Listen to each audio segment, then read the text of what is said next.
Hi guys, so today I'm going to be doing a book review video, and I know in my last video I said I didn't know how many books I was going to get done because usually I read the books until Thanksgiving, and then once Thanksgiving week hits, I usually start reading Christmas books, and I didn't know how many books I was going to get through because I thought, okay, I'm probably going to get through like only 4 books because there was 2 books that I really wanted to read, and the other ones I didn't know which ones I was going to read. And so I actually read 7. Now the first book I'm going to talk about is a book that I don't have anymore. It was a library book, and it's a Hannah Swenson mystery book. It's the second book in the series. I didn't get a chance to get the first book just because they didn't have it. So the second book is called Strawberry Shortcake Murder, and it's where Hannah, now I've watched the reason why I wanted to read these books was because I knew the author. I seen her books out 100 times, like in the stores when they were coming out and stuff, but I wanted to read them because I wanted to know if they were similar to the Hallmark ones, because Allison Sweeney, she's Hannah in the Hallmark versions of these movies. So I wanted to know if these were same, if they were different, if the crime was different, if the murders were different, who did it was different. And in this book, it's mostly just like the movie about who did it and why. So I'm not really going to go into detail about that, but I will say in the books, Hannah is supposed to be, I think she's supposed to be really tall, and she's supposed to have frizzy, curly, red hair or something like that. I know she had red hair. And she's still a baker. She has 2 sisters. It doesn't say much about her dad. I think her dad died. I think they might have said it in the book. I'm not really sure. Her sister on Andrea, I think that's her name. Andrea, she is a real estate agent, and she is almost 100% like their mom, where she's trying to get her and Andrea's daughter to be like some childhood star, and she's kooky just like their mother is, and it was a fun book. So I think in the next one, I think I'm just gonna read, because I'm in this phase where I'm like, I finished these books and I'm like, I really don't want to start the Christmas ones yet because it's not close to Thanksgiving yet. So I'm like, I know I can read another book. So I'm going to read the next book, which will probably be the third one if I can't find the first one. That's probably going to be the next book I read, but I might not do a book review video on it just because of the fact that my next set is going to be Christmas books, and it's all going to be Christmas books. So I didn't want to start Christmas too early, if that makes any sense. So this book I really wanted to read. I got this book, and usually when I get newer books, I don't really read them right away because I'm like, I spent like 25 bucks on a book, and I'm gonna read it, and I'm you never know if you're gonna like keep it or not. But I wanted to read this book. I wanted to read it for the Halloween set that I did, but I didn't have enough time. It's Confronting Evil. It's by Bill O'Reilly and Josh Hammer. It's called Assessing the Worst of the Worst. This is what it looks like. This is one of his new series. In the first book, it was about confronting the presidents. He talked about how he's done with this first series he did, and now this is mostly his next series he's doing. My mom's cousin, she got me hooked on Bill O'Reilly books. I like his writing because it's like a story. It flows. I don't really like when you're reading a historical book and there's footnotes in every single page, and then it's like, okay, it's telling you this story, and then it stops and it goes into something else. It's more like, here's the facts kind of book, and this is more like of a story, mostly. Each chapter, it goes in historical order. It starts with Caligula. He was a Roman emperor, and then it ends with a modern day evil. And it was interesting. I will say that the first half of the book was interesting to me, more so than the second half. Like the last couple, there was 12 chapters, and I'd say maybe the last 3, because they were more recent. I think it was the last 3. And some in the middle were kind of like, yeah, I knew about this. Like, we knew about how they did these horrible things. It's mostly people in history that did horrible things, whether it was a dictator, whether it was a specific item, whether it was an emperor, a president from a different country, some man who, I don't know, like, he wasn't like royalty or anything, but he was like a higher up rank in this like religious group. And I really wish, and I don't know why, but I really wish, because I read a book a long time ago about the Jim Jones stuff, and I really wish he would do a book about cults, like different ones, like especially like the more like prominent ones, just because of the fact that I think that would be like a new like confronting evil kind of book. But I like this book. Like I said, there's pictures in the book, but they're just pictures of each of these people that this book is about. It's not like anything really interesting in this book. But I liked it. I like certain chapters in it. I liked the Confronting the President book better. I think that's just because I like presidential history more so than more of like the world history kind of thing. But I did like this book. So this book was a book I got at Book Bingo a while ago. It goes along with the type. It's by Guideposts, and Guideposts has a lot of different mysteries. I really like their company's mystery books better than like the Penguin ones or Random House ones. These ones I like because of how like the covers are. They're like really thick. This is a series that I never read a book in, and I don't know like the order that it goes into, but it's called Miracles and Mysteries of Mercy Hospital. It's pain relief. It's by Beth Adams. This is what it looks like.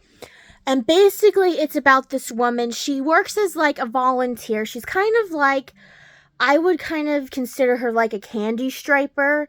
I don't really know if they even have those anymore in hospitals. But she goes around and she does things like she passes out flowers to people. Like if they had flowers get sent to them. She helps with discharging people. Like she rolls them out in the wheelchair to their cars and stuff like that. And basically she's doing her job, and she sees this medical cart which houses the medicines they use at the hospital, and all of these medicines are taken out of this one medicine cart, I guess you could call it. They call it something, but I don't know I don't remember what it was called. It had a specific name to it. And anyway, she finds that these really powerful medicines were taken, and she decides she's going to figure out who did it and why, because they didn't know, like, is this person taking them for their own benefits? Are they selling them? Are they giving them to other people in the hospital? That kind of thing. And it was an okay book. I liked it. It wasn't like one of the book series in this publishing company's set that I'm like, oh, the next time I see one, I might pick up another one, but do I want to read the whole series? Probably not, like every once in a while I might pick one up. So this is the other book that I really wanted to read in this set, because I wanted to read it for Halloween, or October, but I never got a chance to. This one is called Greek Mythology. There isn't a real author. Like, each of the stories has a different author to them. But this is what it looks like. And I like this book. I got this book at Five Below. I think it was around, like, Christmas time. So I don't know if they still have this book or not. And I liked it because, it's shiny. It's a hardback book. They got sprayed edges, that kind of thing. And I like it because this book, all the stories go in like a specific kind of order. It talks about how the gods started out, how they got like created, I guess. And then it goes into like, okay, Zeus is the first one. It talks about some stories about him. Then it goes into his son Apollo's stories. Then I think it goes into his wife Hera's stories. Then Aphrodite's stories. She's like the last couple, I think, in the book. And then there's one about how Hades got Persephone to stay in the underworld, that kind of thing. But I liked that book. It was a good book. Most of the chapters were maybe like, I would say maybe less than 5 pages long, because it goes from the very top of the page to the very bottom, but the words on the page are big. So I like that about that book. This book, I got this book around the same time as the fight of that Greek mythology book, and I wanted to read it for New Year's or in January, and it's called The Good Luck Book. It's by Heather Alexander, and this is what it looks like. And basically it's in sections. It goes based on like colors and numbers and weather and animals and food. And it's just about like different superstitions or things that we consider lucky, how those started and why like these superstitions are still around, that kind of thing. And I really liked it. I think it was probably more for like a kid to read, or maybe like a teenager or a tween, just because there's all these different pictures in the book and they're very colorful. They're like cartoonish, that kind of thing. But it was a really good book. It was more like, it was really informative, especially where it says, okay, like these cultures, this number might be this, but in this country or this culture, it's not, you know? So this is the book that I started out reading. It's called The Girl on the Train. It's by Paula Hawkins. This is what it looks like. Basically, I feel this is another one of those hype books where a lot of people started reading it because they thought it went along with the Gone Girl book, even though these books were written by 2 different people. It has the same, I don't know how to explain it, but it has the same writing style, I guess, as Gone Girl. This book was, it was similar to Gone Girl, we'll say that. I got this book at Book Bingo at my local library. And I wanted to read it for a while because I'm like, I just wanted to read it because I read the Gone Girl book, like, I don't know how, like a couple months ago, and I really wanted to read this. But it was a thicker book, so I wanted to wait until I had more time where I could read it. And basically, it's this woman who, every day she goes on the train, she has, an alcohol problem, and she ends up seeing this couple, and every day she sees this couple and she imagines them, like she makes names for them up, she figures out like what, like she pretends they have certain jobs and oh, their life's so great, because her life isn't. She got divorced from her husband, and her husband married somebody, I guess that was younger than her, and they moved into the house that he bought with his ex-wife and stuff like that, and they have a daughter together, and she could never have a child. I don't think it goes into the book why she couldn't have a child, or if it was like something was with her or with him. It doesn't say. But anyway, along the way, the girl who she sees almost every day, she goes missing. And she sees her one day when she's on the train with some man. And she wants to tell the woman's husband, hey, I seen your wife with this man, maybe he's the one that did it. And from there, it just spirals out of control. It goes through like different points of view. It goes through the main character's point of view. Then it goes through to a certain point. It goes through the woman that's missing, her point of view on things, and it goes through the main character's new wife's point of view, and it takes a turn. Like, I thought like the main character, I thought, okay, this man had to have done it. Like, there's no other people that would have done it. And then it goes into all these other different things where they're like, okay, it's not him.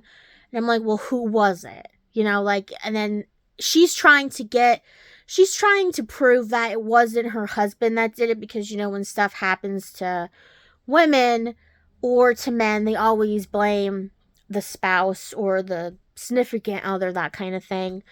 So there was that, and she is trying to figure, okay, I want him to not be the person. And she goes on this wild tangent about that. And it was shocking in a way who did it, or what happened to this girl that went, or this woman that went missing. So yeah, I liked Gone Girl better. So if you don't know which book to read, or like, because I know they made both of these into movies. I never seen the movies, so I don't know, like, if the movies are better, the books are better, or, you know, if the movies are completely different from the books. I don't know. But I like Gone Girl better than The Girl on the Train. So the last book I have is called A Plague of Poison. It's a Templar Night mystery. It's by Maureen Ash. This is what it looks like. Now, this is my thing. When I get books, unless it's a series that I absolutely love, I never try to buy a series that, like, if I see a couple in the series, I'm like, okay, I'm going to buy a couple in the series, or whatever's there, say there's like 5 books in the series, I'm like, okay, I'll buy them. So, like, I don't try to do that, because my thing is, like, what if I don't like them? And then I'm stuck with all these books, you know? And I'm like, and then you just are like, oh, I'm going to put them on the bottom of the pile. And then they come back up. And like, oh, I'm putting them back on the pile, like down further in the pile. So I have 2 other books in this series. And I think this is the 3rd book in that series. And let me tell you, this book was just okay. It wasn't great. It didn't wow me. It takes place in, like, the medieval times, sort of, like, it takes place in the 1200s. And it's about this Templar knight who helps solve mysteries for this woman, who's like, she's not royalty, but she's not the queen of the castle, say, but she's married to a man, and she inherited this castle from her parents because she was the oldest, and they only had daughters. And her husband basically lets her run the roost, and she lets him take care of, you know, going on the hunt and getting food and all this stuff. And basically, in this castle and in the town, these poisonings are happening, and it's from the honey that are in these specific honey pots. And he goes on the adventure of trying to figure out why somebody would do this, why somebody would harm the lady of this castle, because she isn't like some mean woman. She's basically nice to everybody, you know? And here they figure out who did it, and the person who did it had he had a good reason to kind of do what he did. I will say that, like, it wasn't just like, well, I did it because I wanted to do it, I felt like it, or whatever. But there was a hidden agenda in there, too, because he liked to see people suffer. And he actually disguises himself as somebody, and you don't really know, because, like, at the end of the book, they figure this out, and they won't say who this person is.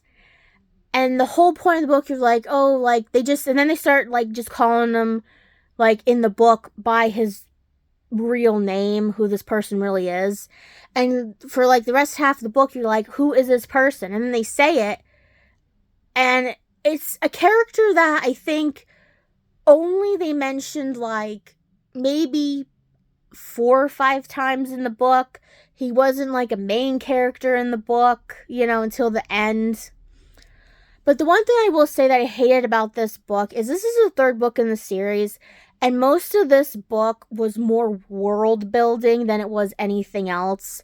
Like, it just kept going on. Like, they would have some dialogue, and then the knight would have to, and that's the other thing in this book, was it was mostly more back and forth, where he would find something out, then he'd have to go tell the mistress of the house or the castle, and then get her 2 cents on it, and then he'd go talk to somebody else, and then he would find out information from them, and then he'd be like, okay, now I have to go here, and then it would be him going to this other place, this other town, whatever, and then it'd be all this world building.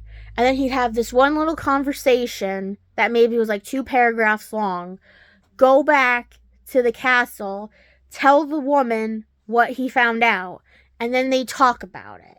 And then it was more prose than it was anything else. It was more descriptive writing than it was anything else. And I'm like, I get if this was the first book, but this is the third book. You don't have to world build in this third book, So that was my book reviews for this month.